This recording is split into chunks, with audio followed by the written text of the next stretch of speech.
Yan, good morning Karil Hingero. Tips para sa lahat ng nagbabalak magpatayo ng bahay. Ano nga ba yung best time magpatayo ng bahay? Sa rainy season nga ba o sa summer?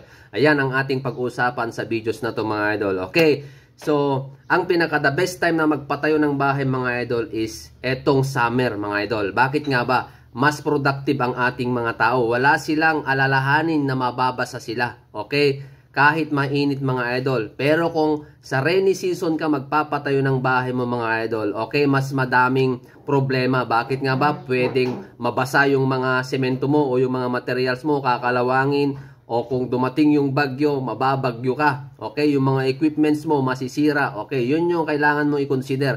And then bukod doon, yung productivity rate ng mga tao mo. Okay, yun yung disadvantage kapag rainy season. Kaya itaon mo sa summer na ikaw ay magpatayo ng bahay para mas mabilis matapos ang iyong bahay. Siguraduhin mo may budget ka na para tapusin mo na ngayon. Tapusin mo nang mas maaga bago dumating pa yung tag-ulan. Okay? So ang pinakamaganda, at tapusin mo yung frameworks and then yung roofing para kapag dumating man ang ulan, at least may silong ang inyong mga workers. Okay, sana nagkaroon kayo ng idea mga idol. Share nyo to para sa madaming tips na ating gagawin. Thank you and God bless.